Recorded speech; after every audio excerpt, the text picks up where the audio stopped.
Hi, ಎಲ್ಲರಿಗೂ ನಮಸ್ಕಾರ. ನಳಿನ hub ಚಾನಲ್ಗೆ ಸ್ವಾಗತ. ಇವತ್ತು ಕೂಡ ಒಂದು ವಿಷಯದೊಂದಿಗೆ ನಿಮ್ಮೊಂದಿಗೆ ಮಾತನಾಡ್ತಿದ್ದೀನಿ. ಬನ್ನಿ ಸ್ಟಾರ್ಟ್ ಮಾಡೋಣ. ಸ್ನೇಹಿತರೆ, ನಿಮ್ಮ ಜೀವನದಲ್ಲಿ ಟೆನ್ಷನ್ ಇದೆಯಾ? ಯಾರಿಗಿಲ್ಲ ಹೇಳಿ ಟೆನ್ಷನ್? ಪ್ರತಿಯೊಬ್ಬರಿಗೂ ಟೆನ್ಷನ್ ಇದ್ದೇ ಇರುತ್ತೆ ಅಲ್ವಾ? ಯಾವ ರೀತಿಯ ಟೆನ್ಷನ್ಗಳಿರ್ತವೆ ನೋಡೋಣ. ಕೆಲಸದ ಬಗ್ಗೆ ಟೆನ್ಷನ್ನು, ಹಣದ ಬಗ್ಗೆ ಟೆನ್ಷನ್ನು, ಮಕ್ಕಳ ಭವಿಷ್ಯದ ಬಗ್ಗೆ ಟೆನ್ಷನ್ನು, ಆರೋಗ್ಯದ ಬಗ್ಗೆ ಟೆನ್ಷನ್ನು. ಒಮ್ಮೆ ಯೋಚಿಸಿ ನೋಡಿ, ಟೆನ್ಷನ್ ಇಲ್ಲದ ಮನುಷ್ಯ ಈ ಜಗತ್ತಿನಲ್ಲಿ ಇರಬಹುದಾ? ಯಾರಾದರೂ ಇದ್ದಾರಾ? ಬಹುಶಃ ಇಲ್ಲ ಅಂತ ಅನಿಸ್ತತೆ ಅಲ್ವಾ? ಆದರೆ ಕೆಲವರು ಸಣ್ಣ ವಿಷಯಕ್ಕೂ ತುಂಬ ಒತ್ತಡಕ್ಕೆ ಒಳಗಾಗ್ತಾರೆ. ಯಾಕೆ? ಅದರ ಉತ್ತರವನ್ನು ಇಂದು ತಿಳ್ಕೊಳ್ಳೋಣ ನಾವು. ಬನ್ನಿ, ಇವತ್ತು ಕೇವಲ 10 ನಿಮಿಷದಲ್ಲಿ ಮನಸ್ಸನ್ನು ಹೇಗೆ ಹಗುರವಾಗಿಸ್ಕೊಳ್ಬೋದು, ಟೆನ್ಷನ್ನನ್ನು ಹೇಗೆ ಹೋಗಿಸ್ಕೊಳ್ಬೋದು ಅನ್ನೋ ವಿಷಯವನ್ನು ಇವತ್ತು ತಿಳ್ಕೊಳ್ಳೋಣ. ಫ್ರೆಂಡ್ಸ್, ಟೆನ್ಷನ್ ಅಂದ್ರೇನು? What is tension? ಮೊದಲು ಒಂದು ವಿಷಯ ಅರ್ಥ ಮಾಡಿಕೊಳ್ಬೇಕು ನಾವು. ಟೆನ್ಷನ್ ಅಂದರೆ ಸಮಸ್ಯೆ ಅಲ್ಲ. ಟೆನ್ಷನ್ ಅನ್ನೋದೊಂದು ಏನಾದರೂ ಸಮಸ್ಯೆನಾ? ಅಲ್ಲ. ಟೆನ್ಷನ್ ಅಂದರೆ ನಮ್ಮ ಮನಸ್ಸಿನ ಪ್ರತಿಕ್ರಿಯೆ ಅಂತ ಹೇಳ್ಬೋದು. ಪ್ರಾಬ್ಲಮ್ ಈಸ್ ಔಟ್ಸೈಡ್ ಇದೆ, ಟೆನ್ಷನ್ ಈಸ್ ಇನ್ಸೈಡ್. ನಮಗೆ ಪ್ರಾಬ್ಲಮ್ ಏನು? ನಮ್ಮ ಕಣ್ಣಿಗೆ ಕಾಣುತ್ತೆ, ಔಟ್ಸೈಡ್ ಇದೆ. ಆದರೆ ಟೆನ್ಷನ್ ಎಲ್ಲಿರುತ್ತೆ? ನಮ್ಮ ಒಳಗಡೆ ಇರುತ್ತೆ. ಒಂದೇ ಸಮಸ್ಯೆಯನ್ನು ಇಬ್ಬರು ಎದುರಿಸುತ್ತಾರೆ. ಒಬ್ಬರು ಶಾಂತವಾಗಿರ್ತಾರೆ, ಇನ್ನೊಬ್ಬರು ಕುಗ್ಗಿ ಬಿಡ್ತಾರೆ. ಆದರೆ ಸಮಸ್ಯೆ ಅಲ್ಲ, ಅದನ್ನು ನೋಡುವ ದೃಷ್ಟಿಕೋನ ಮುಖ್ಯ ಇಲ್ಲಿ ಅಲ್ವಾ? Why do we get tension? ನಾವು ಯಾಕೆ ಟೆನ್ಷನ್ ತೆಗೆದುಕೊಳ್ತೀವಿ? ಬಹಳ ಬಾರಿ ನಾವು ಭವಿಷ್ಯದ ಬಗ್ಗೆ ಹೆಚ್ಚು ಯೋಚಿಸ್ತೀವಿ. ನಾಳೆ ಏನಾಗ್ಬೋದು? ನಾನು ಸೋತ್ರೆ? ನನಗೆ ಕೆಟ್ಟದ್ದಾದರೆ? ಈ ಪ್ರಶ್ನೆಗಳೇ ಟೆನ್ಷನ್ನನ್ನು ಸೃಷ್ಟಿಸೋದು ಅಲ್ವಾ? Future creates fear, fear creates tension, tension steals peace. ನೀವು ಟೆನ್ಷನ್ ಅನ್ನೋದು ನಮ್ಮ ಪೀಸನ್ನೇ ಕಳ್ತನ ಮಾಡಿಬಿಡ್ತೈತೆ. ಇಲ್ಲಿ ಒಂದು ಸ್ಮಾಲ್ ಸ್ಟೋರಿ ಹೇಳ್ತೀನಿ. ಒಬ್ಬ ವ್ಯಕ್ತಿ ರಾತ್ರಿ ಮಲಗಲು ಹೋದ, ಆದರೆ ಅವನಿಗೆ ನಿದ್ದೆ ಬರಲಿಲ್ಲ. ಕಾರಣ? ಯಾಕೆ ನಿದ್ದೆ ಬರಲಿಲ್ಲ ಅವನಿಗೆ? ಯಾವುದೇ ದೊಡ್ಡ ಸಮಸ್ಯೆ ಇರಲಿಲ್ಲ ಅವನಿಗೆ. ಆದರೆ ಮನಸ್ಸಿನಲ್ಲಿ ಸಾವಿರಾರು ಆಲೋಚನೆಗಳು. ಯಾವ್ಯಾವ ಆಲೋಚನೆಗಳಿದ್ದು?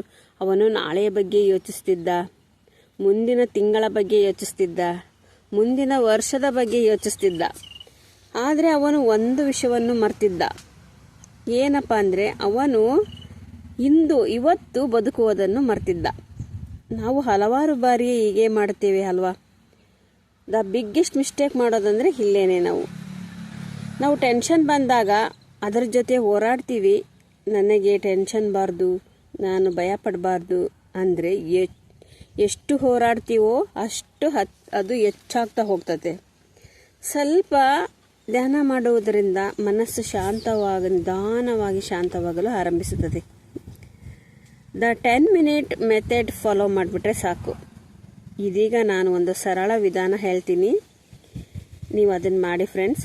ಪ್ರತಿದಿನ ಕೇವಲ 10 ನಿಮಿಷ ಬೆಳಗ್ಗೆ ಅಥವಾ ಸಂಜೆ ಶಾಂತವಾದ ಜಾಗದಲ್ಲಿ ಕುಳಿತುಕೊಂಡು ಮೊಬೈಲನ್ನು ದೂರ ಇಡಿ, ಕಣ್ಮುಚ್ಚಿ ನಿಧಾನವಾಗಿ ಉಸಿರನ್ನು ಒಳಗೆ ತೆಗೆದುಕೊಳ್ಳಿ, ನಿಧಾನವಾಗಿ ಹೊರಗೆ ಬಿಡಿ. ಇದನ್ನು ಮತ್ತೆ ಮತ್ತೆ ಮಾಡಿ. ಕಣ್ಣು ಮುಚ್ಚಿ 10 ನಿಮಿಷ ಧ್ಯಾನ ಮಾಡಿ. Focus on breathing. ನಿಮ್ಮ ಗಮನವನ್ನು ಕೇವಲ ಉಸಿರಿನ ಮೇಲೆ ಇಡಿ. ಉಸಿರು ಒಳಗೆ ಹೋಗುತ್ತದೆ ಮತ್ತು ಹೊರಗೆ ಬರುತ್ತದೆ. ಅದನ್ನು ಅಬ್ಸರ್ವ್ ಮಾಡಿ. ಡೋಂಟ್ ಕಂಟ್ರೋಲ್, ಜಸ್ಟ್ ಅಬ್ಸರ್ವ್ ಮಾಡಿ. ಸ್ವಲ್ಪ ಸಮಯದ ನಂತರ ಮನಸ್ಸು ನಿಧಾನವಾಗಿ ಶಾಂತವಾಗಲು ಆರಂಭಿಸುತ್ತದೆ. Thoughts will come. ಧ್ಯಾನ ಮಾಡುವಾಗ ಅಥವಾ ಶಾಂತವಾಗಿ ಕುಳಿತಾಗ ಥಾಟ್ಸ್ ಬಂದೇ ಬರ್ತವೆ.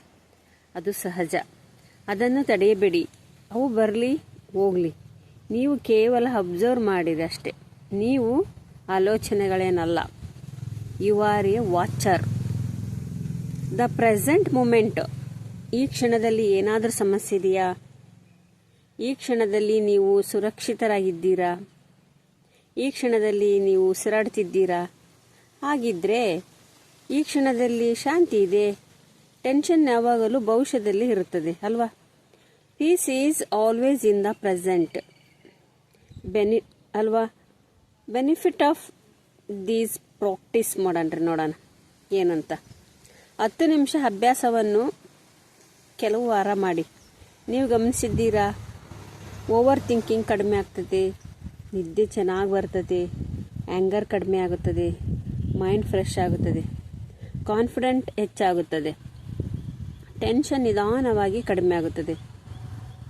Change your questions. ನೀವು ಕ್ವಶನನ್ನು ಕೇಳ್ಕೋಬೇಕು. ಯಾವ ಥರ ಅನ್ನೋದು.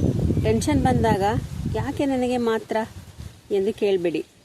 ಅದರ ಬದಲು what can I learn from it ಅಂತ ಕೇಳಿ.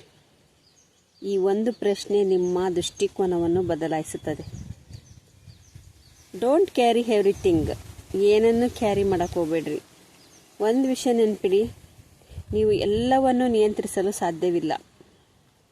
ಕೆಲವು ವಿಷಯಗಳನ್ನು ನಿಮ್ಮ ಜೀವನದ ಮೇಲೆ ಬಿಟ್ಟುಬಿಡಬೇಕು. ಲೆಟ್ ಗೋ ಅಂತ ಬಿಟ್ಬಿಡಿ.